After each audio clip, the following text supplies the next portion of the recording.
ko xoolaat ma m'attendais à ce que nga woy ko nag Bella ciao ciao ciao una mattina bàyyi ma bàyyil ko Abdoulaye Cissé j'ai pas une belle voix ce matin en tout cas pour chanter dañ bàyyi ba beneen alors non wóorul daal la Casa de Papel en tout cas Cheikh Tidiane Diaw moo ko war a woy parce que moom série boobu rek la bëgg il connaît très bien. Cheikh Tidiane Diaw Apulaay di yàq affaire yi quoi. Apulaay lu mu def. xam lu mu mën a dee Cheikh Tidiane Diaw quoi ci pet moo ko tey. Inza Peto du fi am tey alors Apulaay ñu taxaw ci benn actualité mën nga ñëw indi l'observateur ñu xool tey jile muy li xew fële ca camp pénal lii tamit bés bi le jour ci la xëyee muy mbir mu doy waar mortala muy ab mutinerie ñi nga xam ne ñoom ñoo fa nekk caabi féete leen ginnaaw ñoom ñoo doon fippu foofulee di taal ak xataraayu ñu bëri nag wala boog ci administration pénitentiaire li ñu jàpp nee nañu lépp mi ngi tukkee ci chambre 8 dañ fa doon fouiller ndax dañoo jàppoon ne dafa am sinébar waaye leneen i tamit lu doy waar muy ay images yoo xam ne nit ñi dañ koo découvrir en direct ñu nekk ci biir kaso bi doon filmer li nga xam ne moom moo fa xew mortal. waaw parce que je pense loolu déjà moo lëmbe xel yëpp nan la ñuy mënee mu am benn mutinerie au camp pénal nit ñi di ko seetaan live and direct comme ni ñu koy waxee. te loolu mi ngi amee ci chambre 8 boobu nag nee nañu dañ fa doon fouiller lii di chanvre indien wala ay téléphone ba mu jur mu am ay débordement ñu sànni fa ay lacrymogène mais nag lii xëy na peut-être bu démb bi li ko gën a yokk mooy ni mu tasaaroo ci réseaux sociaux yi mais nag du guléet mu am camp pénal parce que boo seetee le 29 mars 2022 ay grenade lacrymogène sànni woon nañ ko fële ca chambre 13 14 ak 15 ci prison camp pénal te même fait yi maanaam yu bokk ak yi moom lañ doon moom moo indi woon coow loolu ndax dañ fa doon fouiller également ay yamba ak chanvre indien ba 18 détenus ñu yóbbu leen infirmerie ci jàppante yooyu fa jotoon am mu mel ni nag camp pénal day nekk prison bu surpeuplé mu bëri ay agents pénitentiaires yoo xam ne nag quand même ñi ngi def seen liggéey waaye am na ci ñoo xam ni également naka jekk séentuwuñu ci ñoom ñu def seen liggéey ni mu waree te pour man bu fekkee nit ñi dañuy nekk ci ay conditions yu difficiles ba pare amul professionnalisme bi ci war ci certains agents pénitentiaires pour man day indi ay rëq-rëq day indi ay incompréhension te yu mel nii la mën a jur ñu wax également que ni camp pénal aussi seetlu nañu ni ay cas d'évasion dafay bëri ci janvier 2024 bii rek benn prisonnier boo xam ni bu xaw a quand même tiitlu quand même rëccoon na fa muy le détenu Assow ñu condamné woon ko à la réclusion criminelle à perpétuité mu évadé woon ci camp pénal Liberté 6 mi ngi woon nekk ci en janvier 2024 te en 2021 également yéen gi fàttaliku Boy Djiné fa la dawee woon daal di rëcc. le dernier qui s'est évadé jàpp nañ ko wala. waaw xaw ma sagam jàpp na parce que yëguma ni jàpp nañ ko mais janvier 2024 évadé woon na fa te loolu pour man également ay manquement la yoo xam ni jot naa am te peut-être war nañ ko mën di jooyanti ñu fàttali également que ni 2023 18 octobre 2023. 8 femmes yi ñu déteniroon foofu ca camp pénal doon nañu def benn manifestation bu rëy ba mu amoon ay jàppante mooy femmes yi ñu jàppoon ci wàllu mbiru Pastef bi manifestation yi amoon ñu denc leen foofu ñu ci bëri seen condition neexu leen woon ñu doon jóg pour naqarlu di laaj pour ñu libérer leen parce que seen place du woon prison mu nekk daal prison boo xam ni ay jafe-jafe du fa ñàkk mais pour man il faut li ministre bi wax keroog ñu jëmmal ko mooy ñu humaniser vraiment prison yi ñi fa nekk duñu ay mala duñu ay jaam duñu ay nit lañu ñoo xam ni tolof da leen a dab ñu dugal leen fa mais seen dignité dañ ko war a préserver ak nu mu mënti mel te pour man loolu la ñu war a jooyanti jéem a jël dignité nit ñi ñu delloo leen seen ak jox leen seen yelleef et puis voilà. pour man loolu moo am solo. Ablaye Cissé ni ko Mor waxee am nañ fi benn observatoire boo xamante ni loolu la dafay xool fi nga xam ne foofu la nit ñi caabi féete leen ginnaaw amaana lii sax nag dugguleet le fait que ay détenus yor téléphone wala ñuy mutiné wu loolu am na mais xañ na ni mu siiwee nii maanaam ak image yi loolu la nit ñi tàmmu. certainement xam nga ci point boobu nga njëkk a soulever. évidemment prison du hôtel parce que nit ñi boo waxee ni dañ leen war a def condition yu baax ñu ne mais ñoo def li tax ñu dugal leen fa mais li ñu leen fa dugal. moo tax ñu war leen a teg ci condition yoo xam ne day respecter dignité humaine ndax ki nga xam ne moomatul boppam. yaa ko yor yaa warloo ak moom lépp. peut-être sax warloo ak moom condition yu gën ya muy nekkee ci biti. parce que xamoo yan condition la nekkee ci biti am na c'est vrai ñu nekk ci biti tumuranke lool amuñu fu ñu fanaan mais boo jàppee nit téye ko yow yaa ko war a jox fu mu tëdd yaa warloo ak moom li nga xam ne mooy tax mu am dignitéem bul toppatooti pourtant bi nga nekkee ci biti ci mbedd nga doon fa non loolu di wax ji respecter droit wu nit mooy ku nekk prison ñu téye la ci condition yoo xam ne day respecter dignité humaine am na loo xam ne nag du fa kumpa ndax ku dugg prison génn nettali la condition yi nga xam ne moom la fa prisonniers yi nekkee mais da nga naan lii nan la ko nit dundee te pourtant moo fi nekk yàgg na fi trop kenn mësu koo changer on espère avec les nouvelles autorités parce que ñoom xëy na dund nañ ko duñ leen lu ñu leen nettali ñu bëri ci ñoom sax laay wax xam nga peut-être enjeu bi loolu la boo amoon ay benn yu ko dund peut-être sax nga ne mais ñi ko dund léegi prison nekkatul kumpa ci kenn. le président et le premier ministre. te yàggul ak d'autres membres te gis nga loolu moo tax prison moom vraiment war nañ ci xool humaniser ko mais man ce qui est frappant ci incident bi. mooy la gestion de cet incident. parce que administration pénitentiaire garde yi moomuñu gérer incident su amee xëy na li ñuy njëkk a def ñoom li leen war. et c'est ça la réalité li leen war a xëy na mooy taxaw ba ñii force yi nga xamante ni seen liggéey la muy GIGN fii par exemple ñooy gérer genre incident yi parce que garaaw na garaaw boo xam ne du administration pénitentiaire garde pénitentiaire ñoo mënoon a delloo ñii ci seen i nekk.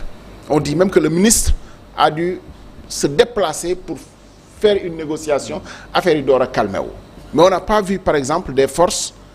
professionnelles déployées pour maîtriser incident bi li muy indi mooy. La cacophonie quand même je ne sais pas si vous avez lu le communiqué de l'administration pénitentiaire mais vraiment boo ko liiree ba pare après leneen lu mu la wax doo ko gëmati parce que lii bu xewee y a un paragraphe où le communiqué de l'administration pénitentiaire précise qu'il n'y a eu aucun blessé. Je dis mais attends on a quand même vu un détenu le crâne presque ouvert et il vient nous dire qu'il n'y a pas de blessés. Si c'est ça sa préoccupation, dire que la situation est maîtrisée et qu'il n'y a pas de blessés, il n'est pas à la hauteur. Elle n'est pas à la hauteur cette administration pénitentiaire là. Directeur bu bees la ñu am nag. xawma lan moo waral situation de crise bu mel nii peut-être même que à un moment donné le communiqué devait parce que c'est quand même quelque chose de très grave loo xam ne yematul sax ci administration pénitentiaire. Je pense que la gravité aurait dû faire que autant le ministère s'est déplacé pour gérer ji ko autant la gestion aussi se passe à un autre mais en tout cas le communiqué est en total déphasage avec les faits réalité. Et sur une affaire comme ça si on commence par mentir à l'opinion mais ça veut dire que tout le reste aussi on ne fera pas crédit à la parole de l'administration pénitentiaire. Que la vidéo ne soit pas authentique. Attendez franchement dans une vidéo c'est possible mais ce que l'on voit fii en fait c'est très difficile même de dire qu'il n'y a pas de blessés parce qu'on a vu les jets de lacrymogènes. Tu peux pas dire qu'il n'y a pas de blessés parce que blessés du ku ñu yóbbu hôpital rek les gens peuvent suffoquer aussi dans une pièce où on a jeté des grenades lacrymogènes. Des détenus avec des maladies chroniques aussi. Vraiment même la gestion de cette affaire-là pose un réel problème et peut-être war nañu questionner waat ni nga xam ne noonu la ñuy gérer incidents yi parce que dans les prisons les plus célèbres au monde que ce soit aux États-Unis en France que je connais un peu mieux Fleury-Mérogis c'est pas l'administration pénitentiaire qui est en première ligne pour gérer des incidents de mutinerie bu demee ba egg benn stade bi c'est des forces spéciales GIGN ou gendarmerie qui vient quand même gérer cet incident parce que li dépassé woon na finalement cadre bi nga xam ne garde pénitentiaire yi moom la ñu war a intervenir. D'accord sëñ Cheikh. pour sax gën a dëggal Ablaye ci communiqué bi déjà il y a xawma ci deuxième paragraphe bi on nous dit des vidéos et des images xawma prises sur les réseaux sociaux heurtant ainsi la sensibilité de beaucoup. Quand des images heurtent la sensibilité, donc ça veut dire que peut-être que am na ay blessés yoo xam ne ni y a eu du sang, tout ça. Communiqué bi comme ni ko Ablaye waxee waaw xaw na doy waar quand même, mais situation bi naata moom xam nga temps yi ñu ngi fi doon organiser assise de la justice yi ñu ngi ko doon wax à chaque fois on mettait l'accent sur le fonctionnement de la justice en oubliant les conditions de détention te xamuñ ni ñii ñoo ko gën a soxla ñii ñoo ci gën a sonn mooy des gens yi nga xam ne actuellement ils sont entre les mains de la justice te ñu teg leen loxo conditions yi ñëpp gis nañ ko c'est